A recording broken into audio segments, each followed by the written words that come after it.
The people of Willow Creek called Elias Holloway a thief before the earth over his coffin had settled. It was November of 1889, and the first hard snow had already turned the Wyoming hills white. Only 13 people attended the burial. Most stood close to the cemetery gate, ready to leave, before Gideon Vale saw them showing sympathy to the daughter of the man he had publicly accused of land fraud. May Holloway remained beside the grave after everyone else departed. She was 27, unmarried, and now the sole heir to Willow Spur Ranch, 480 acres of winter pasture, a failing barn, 73 cattle, and a debt the bank claimed was secured by land her father had never legally owned. Vale waited beside his carriage. The banker wore a black coat too fine for the weather, and carried a leather document case beneath one arm. "Your father pledged the eastern pasture against his loan," he said. "That boundary was recorded falsely.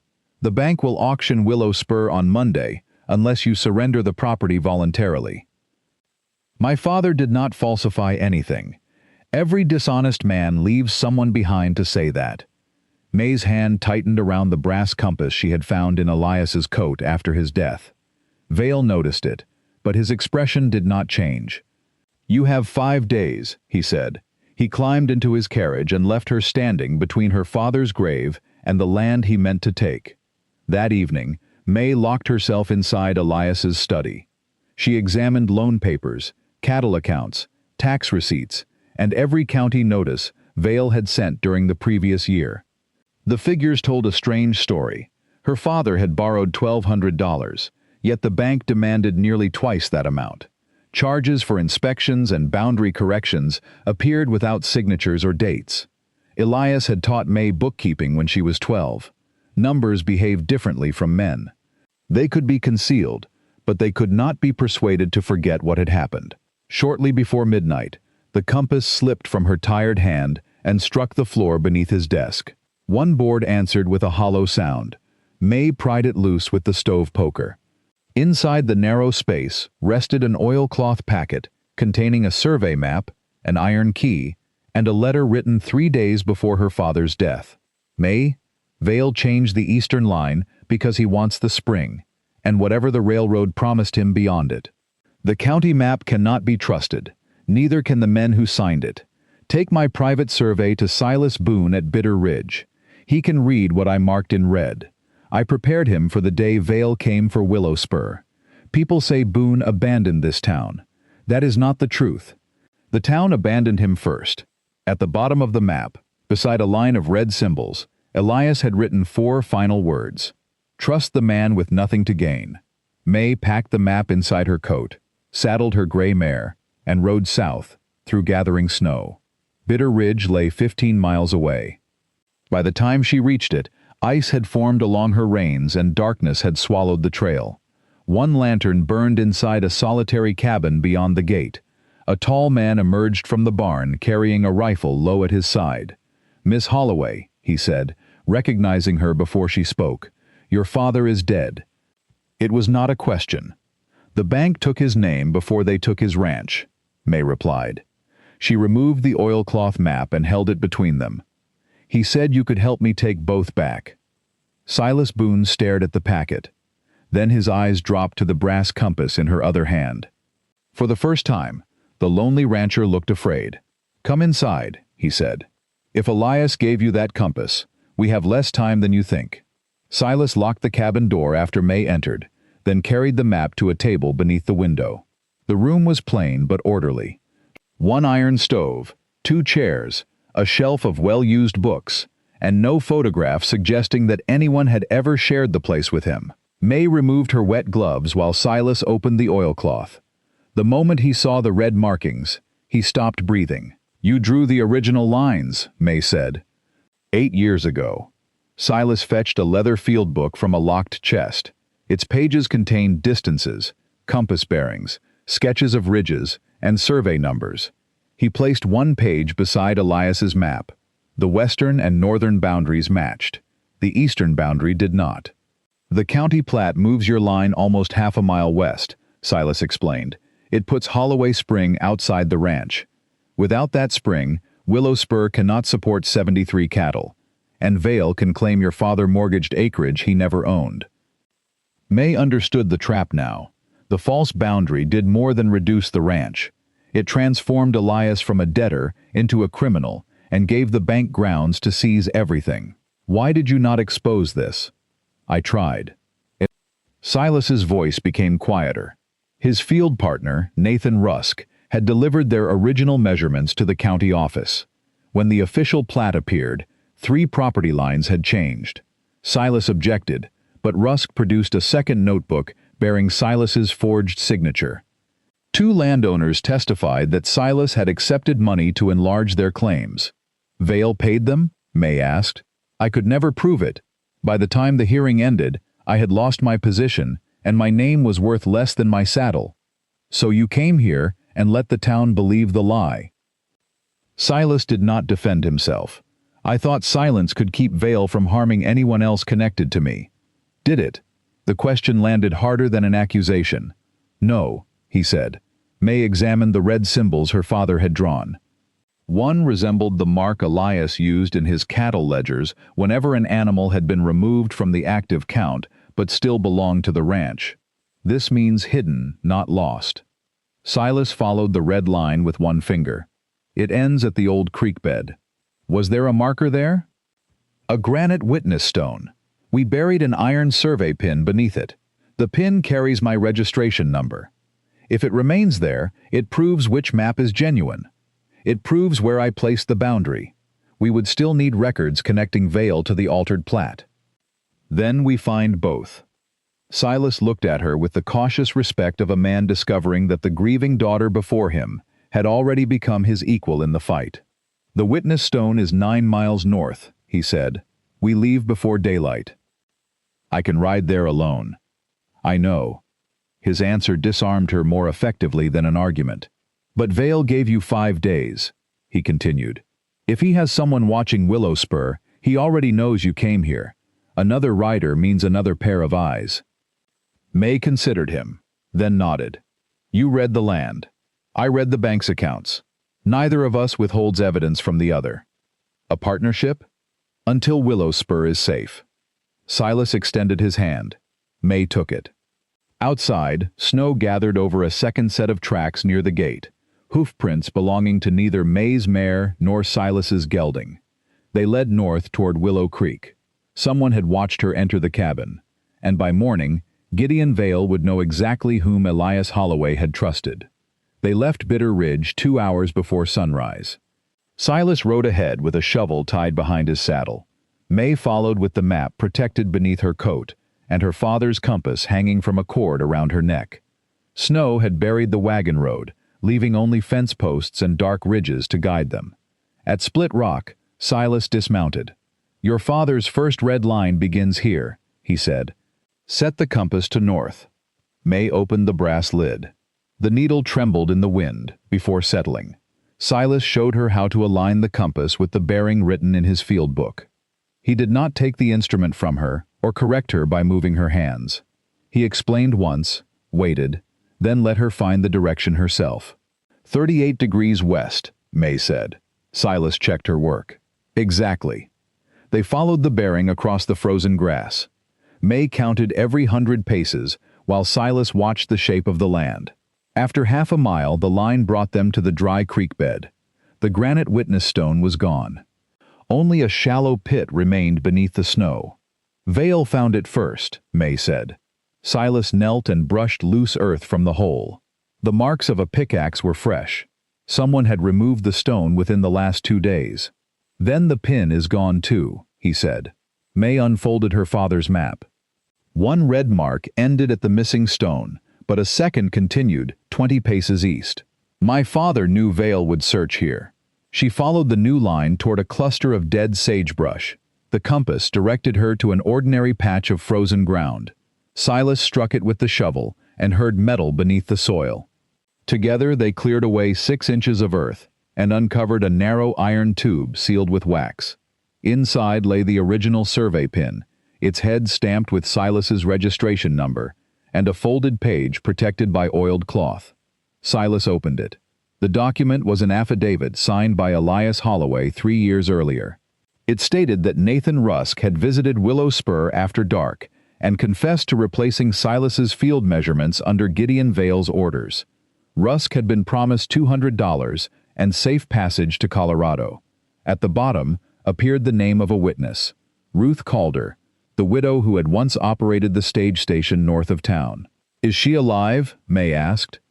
"She moved to Fort Laramie last spring." "Then she can confirm the confession, if we reach her before Vale does." Hoofbeats sounded above the creek bank. Silas extinguished their lantern and pulled May behind the frozen embankment. Two riders stopped near the empty pit. One carried the distinctive silver-trimmed saddle used by Vale's bank messenger, Amos Pike. "They found nothing," Pike said. "Boone must have taken it years ago. The banker wants his cabin searched." "Not until Monday. If Boone appears at the auction, Vale will deal with him there." The riders turned west. Silas waited until the hoofbeats disappeared, then looked at May. "They will search Bitter Ridge and Willow Spur next." May placed the affidavit inside her coat. "Then we do not take the evidence to either place." "Where do you suggest?" "The church." Silas raised an eyebrow. "Vale watches men he fears, and property he wants," May said. "He never watches Reverend Cole, because he considers kindness the same thing as weakness." For the first time, Silas smiled.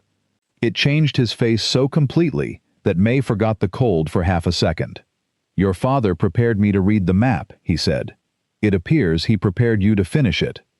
They rode toward Willow Creek, carrying the first proof that Elias Holloway had been framed.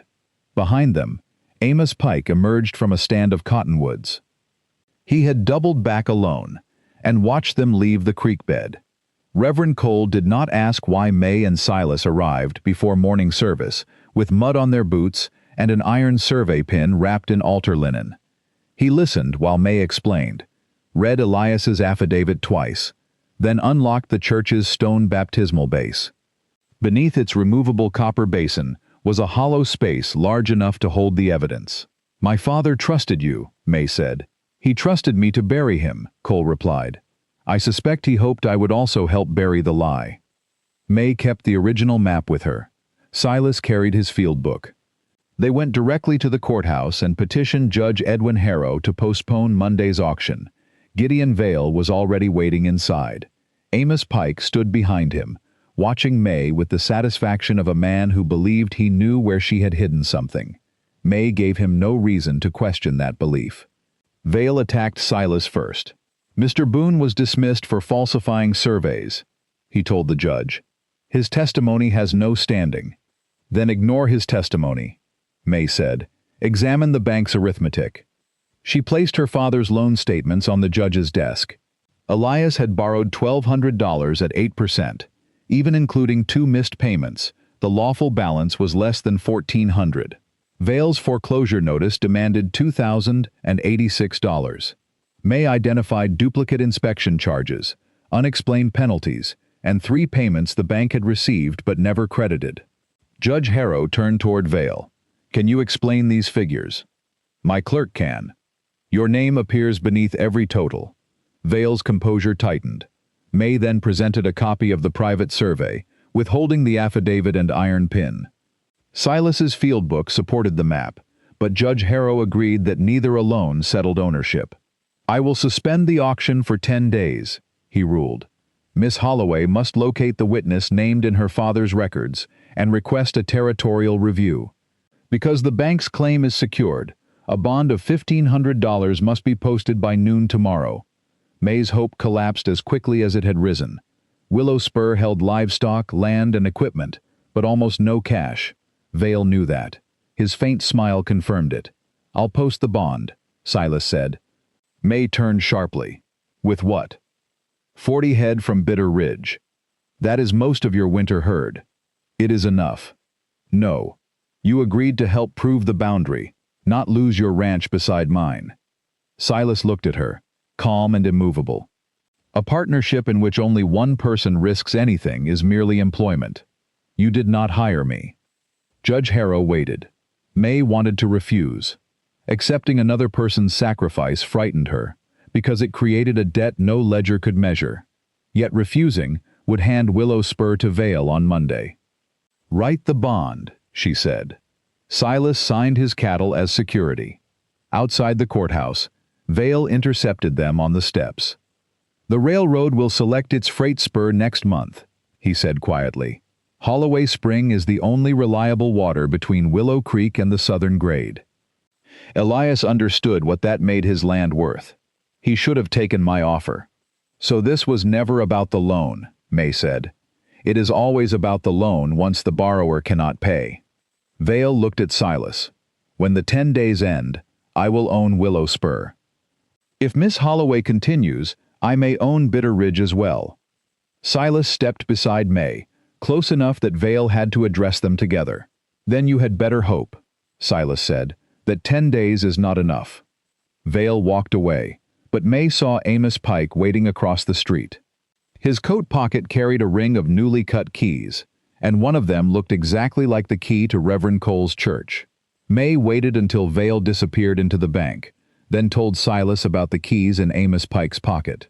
They returned to the church through the cemetery gate. Reverend Cole removed the affidavit and iron pin from beneath the baptismal basin, while Silas carried them directly to Judge Harrow. The judge sealed both items inside the courthouse evidence chest and signed a receipt establishing the time of deposit. In their place, May left folded pages of old funeral accounts inside the church. That night, someone forced the side door. Nothing valuable was taken, but muddy prints crossed the sanctuary, and the baptismal basin had been lifted from its stone base. "Pike now believes we moved the evidence because we saw his keys," Silas said. "Good," May replied. "Let him wonder where." Before sunrise, they began the 2-day ride to Fort Laramie. Silas knew the safest winter route, but May knew how to ration their grain so the horses would remain strong for the return journey. When they reached a creek hidden beneath drifted snow, Silas taught her to judge ice by its color and the sound it made beneath a wooden pole. He never treated instruction as proof of superiority. May noticed that. On the second evening, they camped inside an abandoned line shack. Silas repaired a broken buckle on her saddle, while May copied the figures from his field book into a clear chronological record for Judge Harrow. "You kept every measurement," she said. "I learned what happens when an honest man keeps only his word." May looked across the small fire. "My father learned the same lesson. He was braver than I was. He was afraid, until the day he died. Courage and fear have never been opposites." May had spent years believing strength meant carrying every burden without letting anyone see its weight. Silas spoke as though strength might also mean admitting the burden existed. The thought stayed with her long after the fire burned low. They reached Fort Laramie the following afternoon and found Ruth Calder running the accounts for a freight warehouse. She was 64, silver-haired, and suspicious of questions from Willow Creek. Then May placed Elias's compass on her desk. Ruth closed both hands around it. "He told me you might come one day," she said. 3 years earlier, Nathan Rusk had arrived at Ruth's stage station drunk, frightened, and carrying $200 in new banknotes. He confessed that Vale had paid him to replace Silas's survey pages. Elias persuaded him to sign an affidavit, but Rusk fled before they could take it to a territorial judge. Ruth opened an old account box. "I kept this because your father asked me to." Inside was the stage register bearing Rusk's signature, along with a passenger voucher authorizing his fare to Colorado. The payment had been issued by Willow Creek Bank and signed by Gideon Vale. It connected the banker directly to the man who had altered the survey. "I will testify," Ruth said. "But Vale knows I am here." "How?" Silas asked. "A man arrived yesterday asking whether Elias Holloway had ever left papers with me." "Amos Pike?" Ruth nodded. "I told him nothing. He left before dawn." May went to the warehouse window. Across the frozen road, Pike's silver-trimmed saddle rested outside the telegraph office. He had not left Fort Laramie at all. He was sending Gideon Vale a warning that May had found the witness. May entered the telegraph office while Silas watched Amos Pike through the window. She paid the operator to send a harmless message to Judge Harrow stating that Ruth Calder had been located. Pike immediately wrote his own telegram and left by the rear door, believing he had learned everything. Meanwhile, Ruth carried her register and bank voucher to the fort's commanding officer. He witnessed her sworn statement, sealed copies of the records, and placed them aboard an Army mail coach bound for Willow Creek. Vale could delay a private rider. Interfering with military mail would expose more than land fraud. They left Fort Laramie before Pike realized he had been deceived. On the journey home, May no longer rode behind Silas. She used the compass to select their bearings, and when drifting, snow hid the road, he trusted her calculations without checking each one. They reached Willow Spur on the 6th day. Vale's men had posted another notice at the gate. It claimed May had abandoned the property during an active foreclosure and warned that Silas's bond would be challenged because he had no legal interest in the ranch. Judge Harrow had not approved the claim, but Vale did not need to win immediately. He needed only to create enough confusion for the railroad company to sign its water agreement elsewhere. Inside the house, May found her father's books scattered across the study floor. Nothing appeared stolen. Someone had searched for the original map. Silas began putting the ledgers back on the shelves. "You should withdraw your cattle from the bond," May said. "No. If Vale wins, you lose nearly half your herd. If I withdraw, he wins sooner." May watched him restore her father's books in their proper order. Silas had already risked his livelihood, his remaining reputation, and perhaps his safety. He had asked for no authority over Willow Spur in return. She removed a clean sheet of paper from the desk. "If your property stands behind mine, then my name should stand behind yours." Silas stopped working. May wrote 2 columns. Under the first, she listed Willow Spur, its cattle, its debt, and her right to manage it. Under the second, she listed Bitter Ridge and Silas's right to manage his land. Beneath both, she wrote that neither person could sell, mortgage, or surrender the other's property without written consent. "What are you proposing?" he asked, though his expression said he understood. "Marriage." Silas was silent for a long moment. "Vale expects me to remain alone," May continued. "He expects you to remain outside this fight because the town already discarded your word. As husband and wife, we can make a single claim against the false boundary while preserving ownership of both ranches. That is a reason for a legal arrangement. It is also the first honest partnership I have ever been offered." Silas came to the other side of the desk. "If we marry, Willow Spur remains yours. You keep your own money and your own decisions. You will have your own room, and no promise will be demanded simply because a minister speaks over us." May met his eyes. "And Bitter Ridge remains yours. I will not treat your sacrifice as something I was entitled to receive." He read her written terms, then added one line. "Every danger, debt, and decision affecting both properties will be shared before action is taken." May signed beneath it. Silas signed beside her. Reverend Cole married them that evening, with Judge Harrow and Ruth's sealed deposition as witnesses. There were no flowers, no guests, and no kiss performed for anyone's satisfaction. Silas simply offered May his hand as they left the church. She took it. At that exact moment, the bell above the firehouse began ringing. A red glow rose beyond the western edge of town. Willow Spur's barn was burning. May and Silas reached the ranch ahead of the town wagon. Flames had consumed the barn roof and were spreading toward the stalls. May heard the horses kicking against their doors. "Open the north gate," she shouted. "Drive every animal toward the creek." Silas entered the burning barn, while May organized the arriving neighbors into 2 lines, one carrying water from the well, the other soaking the house and nearby fencing. Reverend Cole arrived with 6 townsmen who would not stand beside Elias at his funeral, but now carried buckets without being asked. Silas released the final horse seconds before the roof collapsed. A burning beam struck his shoulder and knocked him into the snow. May reached him first, pulled him clear, then ordered 2 men to extinguish the flames on his coat. "I can stand," he said. "Then stand where you will not be struck by another barn." He obeyed. By midnight, the barn was a smoking frame, but the house, livestock, and winter hay stored in the eastern shed had survived. No person had been killed. Silas's shoulder was badly bruised, and one hand was burned, but nothing was broken. May found an oil-soaked rag beneath the south wall. Beside it were wagon tracks leading toward the eastern pasture. "This fire was a diversion," she said.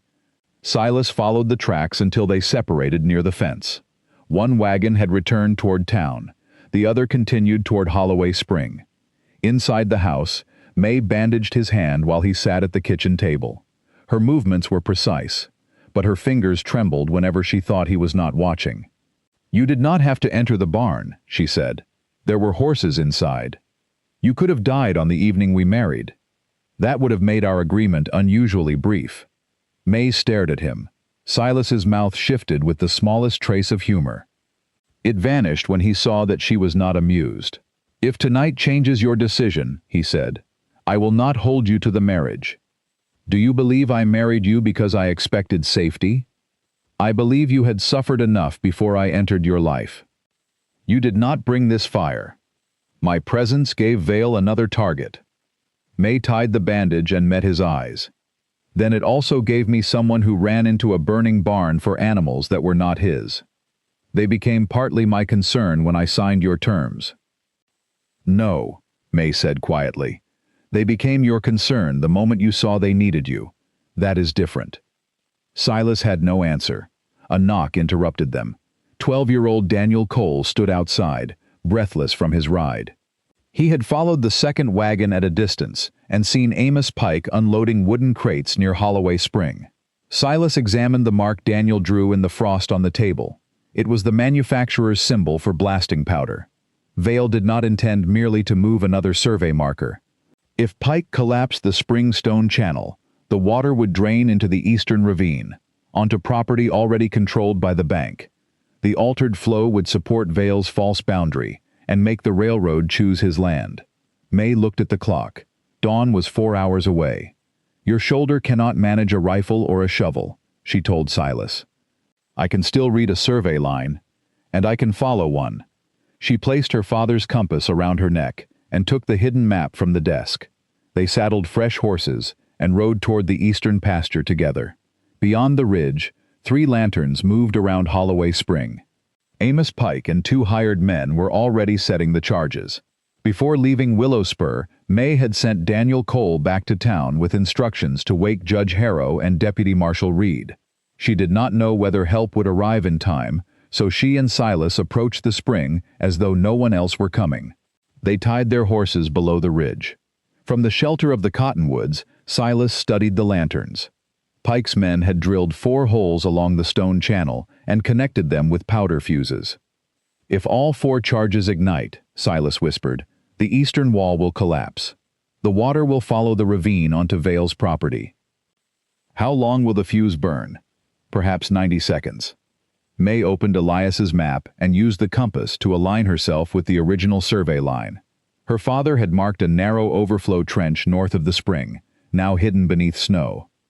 "If we open this channel," she said, "the water will flood the 2 lower charges." Silas studied the bearing. "You would need to break through the ice 10 yards from Pike. You draw his attention. I will follow the line." His injured hand closed gently around her wrist. "If he sees you, leave the powder and run. That is an order affecting both properties." Despite the danger, Silas almost smiled. "Then consider it a request." He stepped into the lantern light. Pike reached for his revolver, but Silas kept his hands visible. "You are standing on disputed land with enough powder to alter its boundary," Silas said. "Walk away now, and your employers may still carry most of the blame." The 2 hired men looked uncertain. Pike did not. "Light it," he ordered. Neither man moved. Pike seized a lantern and touched its flame to the main fuse himself. As the spark began crawling toward the charges, May followed the compass bearing across the dark slope. She found the frozen overflow trench, drove a fence tool through the ice, and levered up a slab. Water surged beneath it. She widened the opening with both hands. The diverted current rushed downhill, soaking the powder bags placed in the 2 lower holes. Pike saw her and raised his revolver. Silas struck his arm aside. The shot went into the air. 1 hired man fled. The other dropped to the ground. The upper fuse continued burning. Silas reached the first line and crushed it beneath his boot. but his injured shoulder prevented him from climbing to the final charge. May looked at the map. The fourth red mark lay directly north of the spring, hidden behind a shelf of rock. She followed the compass. The fuse vanished beneath the stone with less than a foot left to burn. May tore the brass compass from its cord and slammed its metal edge against the glowing line. Once, twice. The fuse split. A spark had already passed into the powder hole. Silas reached her as the weakened charge exploded. He pulled May behind the ridge and shielded her with his body. Rock fragments struck his coat, but the main force traveled upward. The blast shattered the false surface marker Pike had planted and exposed the old granite boundary stone beneath it. The spring remained inside its original channel. Lanterns appeared along the ridge. Deputy Marshal Reed arrived with Judge Harrow, Reverend Cole, and 6 armed townsmen, exactly the people Daniel had been sent to bring. Pike tried to deny everything, until Reed searched his coat. Inside was a telegram from Gideon Vale. Move water east before territorial inspection. Destroy all old markers. Payment upon completion. The message bore the Willow Creek bank code and Vale's authorization initials. Pike looked at the destroyed powder, the exposed marker, and the witnesses surrounding him. Then he lowered his head. The fire was Vale's order too, he said. He promised me $500 when the railroad contract was signed.